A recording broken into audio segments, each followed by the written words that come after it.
प्रधानमंत्री नरेंद्र मोदी की अध्यक्षता में राजनीतिक मामलों की कैबिनेट कमेटी की बैठक हुई।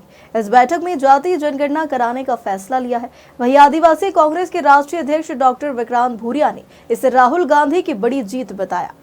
गांधी जी ने एक पंक्ति कही थी, उसमें कहा था पहले वो आपका तिरस्कार करेंगे, फिर वो आपकी हंसी उड़ाएंगे, फिर वो आपसे लड़ेंगे और आखिरी में आप जीत जाओगे।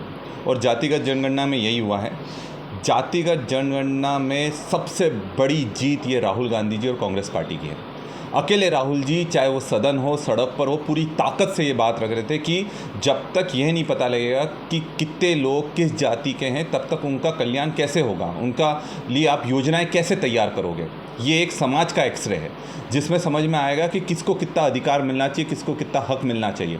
और ये लड़ाई राहुल जी ने लड़ी है, हम उनका बहुत बहुत धन्यवाद देते हैं। और पहले जब जातिगत जनगणना की बात हो रही थी तो बीजेपी के बड़े से बड़े नेता, चाहे मोदी जी क्यों ना हो, ये बोलते हैं कि सिर्फ 4 जातियाँ, ये नहीं होना चाहिए, इससे बांटने वाला काम है।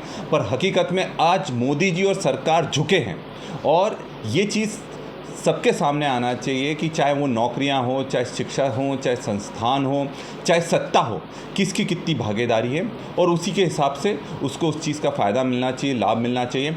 एक बहुत बड़ी कड़वी सच्चाई ये भी है, जहाँ बेरोज़गारी की बात हो, जहाँ मेहनत की बात हो, जहाँ गरीबी की बात हो, आपको सबसे ज़्यादा लोग कौन से मिलेंगे? आपको आदिवासी मिलेंगे, आपको दलित मिलेंगे, आपको पिछड़ा वर्ग के लोग मिलेंगे।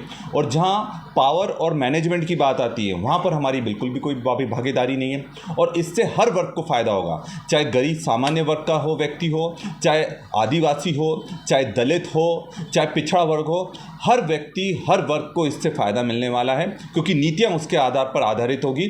और जातिगत जनगणना ये शुरुआत है, इसके बाद इकोनॉमिक सर्वे भी होगा, मतलब आर्थिक सर्वे भी होगा कि किस व्यक्ति के पास कितना पैसा है। अगर किसी भी जाति का, चाहे आदिवासी का हो, चाहे दलित का हो, चाहे पिछड़े का हो, सामान्य का, कुछ ही उस वर्ग के लोगों के पास अगर वो सारा पैसा है, तो ये भी लोगों को पता लगना चाहिए, ताकि वो जो बाहर से जो पैसा आ रहा है वो सब में बढ़ सके और सबको बराबर तरीके से मिल सके। तो असली में जो हक की बात है, ये सबसे बड़ा अधिकार है जो आज राहुल जी के काम से, राहुल जी की लड़ाई से आज सबको ही जातिगत जनगणना सरकार को स्वीकार करना पड़ी, इस देश को स्वीकार करना पड़ी।